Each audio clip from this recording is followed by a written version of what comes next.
शरणं गच्छामि धर्मं शरणं गच्छामि संघं शरणं बुद्धं शरणं गच्छामि। टेम्पल का नाम है महाबोधि टेम्पल। महा मीन्स महान होता है, बोधि मीन्स ज्ञान होता है, क्योंकि बुद्धा को ज्ञान को प्राप्ति इसी जगह पे हुआ था। इसकी जो हाइट देख रहे हैं, एक छोटा सा दरवाजा देखिए, can you see the small door, एक छोटे छोटे स्तूप देखिए, पहला फ्लोर। इस टेम्पल का हाइट 30 फीट राजा अशोक सम्राट द्वारा बनाया गया। ये 3rd सेंचुरी BC का है, 2300 वर्ष पुराना। Only 30 feet built by Ashoka, 3rd century BC। And जो ऊपर का 150 फीट देखेंगे वो समुद्रगुप्ता काल का समय का, गुप्त कालीन का है, वो 1600 वर्ष पुराना है। वो 4 AD सेंचुरी का है। 30 + 150 टोटल हाइट 180 फीट है। टॉप पे सोना देखिए 290 किलो है। वो थाईलैंड का राजा 2013 में 12 नवंबर को दिया था, आज से 8 साल पहले ही। बुद्ध और अशोक सम्राट का समय में 300 वर्षों का फर्क था। बुद्धा 6 सेंचुरी BC में आए थे, लगभग 2600 वर्ष पहले। बुद्ध का टाइम में टेम्पल नहीं था, बुद्ध का टाइम में ये जंगल था जिसका नाम था उरुविला। पहला फ्लोर उन्होंने टेम्पल नहीं बनवाया, उन्होंने चौखंडी स्तूप बनाया। स्तूपों का पूजा हुआ करता था, मूर्तियों का नहीं। तो इस ग्राउंड में ये जो छोटे बड़े स्तूपा देख रहे हैं, ऐसा 485 स्तूप है सर, क्योंकि अशोक पीढ़ में मूर्ति का पूजा नहीं हुआ करता था। जिसको भी मनोकामना पूर्ण होता था, एक स्तूप बनाते थे, स्तूपों का पूजा करते थे। जब ये टेम्पल बन के कम्प्लीट हो गया तो आपने नाम सुना होगा मोहम्मद बख्तियार खिलजी का, जिन्होंने 1205 AD में नालंदा यूनिवर्सिटी को आग लगाया। वहाँ पे 6 महीना तक आग लगा रहा। जितनी भी पाली किताबें थी सारे जल के राख हो गई। उसी क्रम में मुस्लिम राजा बख्तियार खिलजी यहाँ पे आया सर। इस टेम्पल को ऊपर से पूरी तरह तोड़ के ये जो 30 फीट बना हुआ पहला फ्लोर, इसको पूरा मिट्टी में दबा दिया। Date is the cover. ये 12वीं शताब्दी से लेके 18वीं शताब्दी तक मिट्टी में दबा हुआ रहा। 1876 में यहाँ पे ब्रिटिश आया, लॉर्ड कनिंगम, जिसको एलेक्जेंडर कैनिंग भी बोलते थे। उन्होंने इसको खुदाई एक्सकवेशन करके प्राप्त किया। तो 1876 टू 1883 7 साल में सारा मिट्टी हटाया गया और फिर से टेम्पल को रीओपन जीर्णोद्वार किया गया। तो टेम्पल का पीछे बोधि ट्री है जहाँ पे ज्ञान प्राप्ति हुआ। लेकिन बुद्ध ज्ञान प्राप्ति करने के बाद अलग अलग जगहों पे 7 जगह पे 7 हफ्ता बिताए, 49 दिन। Lord Buddha got enlightenment under the tree 623 BC, 623 ईसा पूर्व पहले बैसाख पूर्णिमा के दिन हुआ। ये अंग्रेजों का कैलेंडर से बोर्ड में लिखा हुआ, लेकिन बुद्धा को ज्ञान को प्राप्ति पाली के लैंग्वेज से 528 ईसा पूर्व पहले हुआ था, बैसाख पूर्णिमा के दिन। अगर लुम्बिनी नेपाल का पीला वस्तु में जाएंगे तो उनका जन्म हुआ, उनका नाम था राजकुमार सिद्धार्थ। बुद्ध को ज्ञान प्राप्ति बोधगया में, बुद्ध का पहला उपदेश सारनाथ में, बुद्ध का महानिर्माणा कुशीनगर गोरखपुर उत्तर प्रदेश। जन्म, ज्ञान प्राप्ति और महानिर्माणा, ये तीनों चीज़ बैसाख पूर्णिमा के दिन हुआ, इसलिए उसको बुद्ध पूर्णिमा बोलते हैं। लेकिन ये जो पेड़ देख रहे हैं ओरिजिनल पेड़ नहीं है, उसी का वंशज है, उसी का जनरेशन है। पहला पेड़ राजा अशोक सम्राट की वाइफ ने कटवा दिया, बीबी ने। वो नहीं चाहती थी कि अशोक सम्राट बुद्धिज्म में जाए, फिर पुनः वहीं से आया। दूसरा पेड़ राजा शशांक कटाया, फिर पुनः वहीं से आया। तीसरा पेड़ आंधी पानी से नष्ट हो गया। ये जो चौथी पेड़ देख रहे हैं, ये श्रीलंका से लाया गया, अनुराधापुरम से, जहाँ पे अशोक सम्राट का बेटा बेटी महेंद्र और संघमित्रा एक रूट को प्रचार करने के लिए ले गया था और उधर में ही प्लांट कर दिया था। उधर का पेड़ अभी तक जीवित है, श्रीलंका अनुराधापुरम में, 2300 वर्ष पुराना पेड़।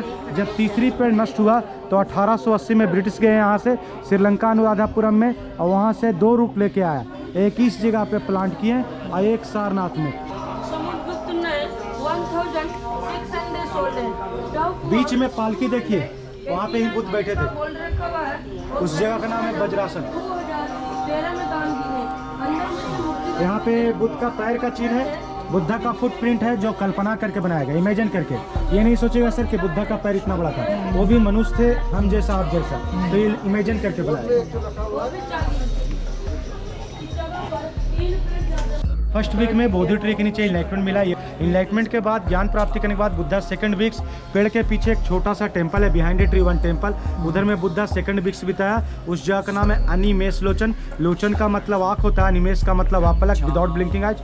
तो बुद्ध वहाँ से खड़ा होकर 7 डेज कंटिन्यूसली सीधा Bodhi tree without blinking eyes, क्योंकि बुद्धा बहुत जगह गया, ज्ञान प्राप्ति कहीं नहीं हुआ। इसी पेड़ के नीचे ज्ञान प्राप्ति हुआ, तो दूसरा सप्ताह से वो सेकंड वीक्स कंटिन्यूसली सीधा Bodhi tree without blinking eyes. तो that place name is the Animesh Lochan. वहाँ से चल के यहाँ पे तीसरा सप्ताह बिताएं। ये जो छोटे छोटे पत्थर देख रहे हैं, इस जगह का नाम है चंक्रमन। चंक्रमन एक पाली वर्ड होता है, आने जाने के क्रम में, टहलने के क्रम में। जब वो तीसरा सप्ताह इस तरह का मेडिटेशन वॉकिंग करते थे, चल के बिताते थे, तो उनके पैरों के नीचे से मिट्टी हट जाती थी, कमल का चिन्ह आ जाता था, लोटस फ्लावर। लेकिन कमल का फूल या कमल का चिन्ह तो नहीं रह सकता था, इसीलिए राजा अशोक द्वारा यह पत्थर बनाया गया। 12वीं शताब्दी में जब इसको भी मिट्टी में दबाया गया, तो खुदाई के दौरान टूटा फूटा हुआ 11 मिल पाया। तो इसी को रिप्लिका करके 1883 में ब्रिटिश ने बनवाया सर, कि इतिहास मिटने जाए, जो फूलों से सजा हुआ।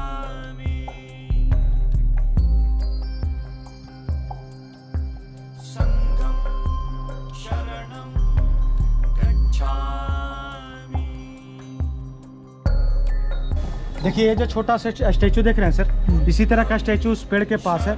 वहाँ पे बुद्धा 4th वीक बिताया। उस जगह का नाम है रतनगढ़। जब इनलाइटमेंट के बाद बुद्धा 4th वीक मेडिटेट कर रहे थे, तो गहरी मेडिटेट में थे, डीप मेडिटेट में थे। तो उनके शरीर से, उनके बॉडी से 5 कलर निकला, 5 प्रकाश, blue, yellow, red, white, orange. आते हुए आप लोग 5 कलर का बहुत सा झंडा देखे होंगे। You can go any monastery, any Buddhist temple, can you see the 5 colours flag. वो झंडा जरूर देखिएगा। उस झंडा का नाम है पंचशील। पंच का मतलब 5 होता है, सील का मतलब नियम होता है। वो पंचशील नियम है: झूठ नहीं बोलना, चुगली नहीं करना, बहविचार नहीं करना, नशा नहीं करना, किसी जीव प्राणी को हत्या हिंसा नहीं करना। तो ये 5 नियम बुद्धिस्ट में बहुत मान्यता रखता है। लेकिन बुद्धिज्म भी 2 प्रकार में बट गया, महायान, हीनयान। महायान वाले ही मूर्ति पूजा स्टार्ट कर देते थे। जो हीनयान वाले होते हैं, बर्मा, थाईलैंड, श्रीलंका का लोग, वो बैठ के पाली किताबें पढ़ते हैं और साधना करते हैं। लेकिन बुद्धिज्म में भी कई प्रकार में बट गया, क्योंकि बुद्ध ने तो खुद खंडन किया था मूर्ति का। लेकिन आज सबसे ज़्यादा वर्ल्ड में बुद्ध का ही स्टैचू। एक पिलर है जो कपड़ा बंधा हुआ। बुद्धा वहाँ पे 5वां सप्ताह मेडिटेट किया। तो वहाँ पे एक बच्चों को प्रश्न का उत्तर में दिया गया कि कोई भी मनुष्य जन्म से महान नहीं होता, कर्म से महान होता है। जो बरगद का पेड़ था वो आंधी तूफान से गिर गया, इसलिए राजा अशोक द्वारा वहाँ पे एक छोटा सा पिलर का निर्माण कराया गया। वो बुद्धा का 5वां मेडिटेशन प्लेस है। ये बुद्धा इनलाइटमेंट के बाद इस जगह पे 6ठा सप्ताह मेडिटेट किए थे, 6th वीक। जब बुद्धा ज्ञान प्राप्ति करने के बाद 6th वीक मेडिटेट कर रहे थे, तो अचानक सडनली रेन, डिवाइन थंडर हो गया। तभी उनको गुणों में आकर अच्छा कैसे, इसको दे दिया गया नाम मुचलिंद सरोवर। मुचलिंद एक पाली वर्ड होता है, मूछ वाला नागराज ने इनको आकर अच्छा किया। तो you can see in the statue sir, statue उसी तरह का बनाया गया ड्रैगन के टाइप से। तो ये बर्मा का लोगों ने 1883 में दान में दिया। ये तालाब ब्रिटिश ने बनवाया था। यहाँ पे लीजिए सर, ये जो प्लेस देख रहे हैं ये 6th वीक है, लेकिन ये ओरिजिनल प्लेस नहीं है। यहाँ से 3 किलोमीटर दूरी पे एक गांव का नाम है मोचारिन, जिस जगह पे बुद्धा ने 6ठा सप्ताह बिताया।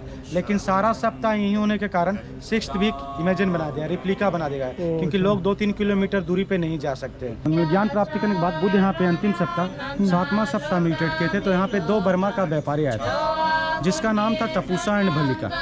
तो उन्होंने बुद्ध को खाने के लिए सर हनी राइस केक दिया, जिसको हम लोग बोलते हैं मधु पिंडा। तो बुद्ध तो खा लिए सर, लेकिन बुद्ध को वापसी में देने के लिए कुछ नहीं था। Don't have anything Buddha. तो बुद्धा को रिटर्न गिफ्ट में एक नाखून और सर को वाल दिया सर, बर्मा व्यापारी को। ऐसी जगह पे बर्मा का व्यापारी ने 2 मंत्रा बोला, बुद्धं शरणं गच्छामि, धम्मं शरणं गच्छामि। अब बुद्धा इस कंपाउंड में अलग अलग जगहों पे 7 जगह पे 7 हफ्ता बिता के 49 डेज रह के इस जगह को छोड़ के सारनाथ गए।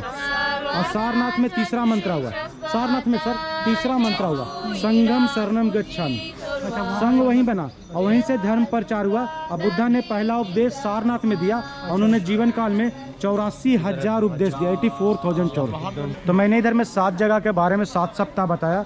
पहला हफ्ता बोधि ट्री के नीचे जो टेम्पल का पीछे है, वहाँ पे ज्ञान प्राप्त हुआ। वो चौथी वंशज का पेड़ है, 140 साल पुराना है। दूसरा हफ्ता ये टेम्पल, ये छोटा सा टेम्पल, इस जगह से बुद्ध खड़ा होके 7 डेज 7 दिन लगातार बोधि ट्री को आप अलग दृष्टि से देखते रहे। तीसरा सप्ताह जब वो संक्रमण किए, वॉकिंग मेडिटेशन, तो कमल का चिन्ह आया। चौथा सप्ताह रतनघर उनके बॉडी शरीर से वो 5 कलर आया जो गेट के ऊपर टंगा हुआ है। उस झंडा का नाम है पंचशील। पंच का मतलब 5 होता है, सील का मतलब नियम होता है। 5वां सप्ताह एक बनियन ट्री जहाँ पे बुद्ध बोले कोई भी मनुष्य जन्म से महान नहीं कर्म से महान। 6ठा मैंने आपको तालाब दिखाया जो अचानक आंधी वर्षा तूफान आई तभी उनको मुचलिंद नागराज ने आकर रक्षा किया, उस जगह का नाम था मुचलिंद सरोवर। 7वां राजायतन ट्री जहाँ पे बर्मा का व्यापारी ने बुद्ध को खाने के लिए हनी राइस केक दिया, मधु पिंडक दिया। बुद्ध तो खा लिए लेकिन बुद्ध को वापसी में देने के लिए कुछ नहीं था। नाखून और सर का 2 बाल दिया और वहीं पे 2 मंत्रा बोले, बुद्धं शरणं गच्छामि धम्मं शरणं गच्छामि। संघं शरणं गच्छामि।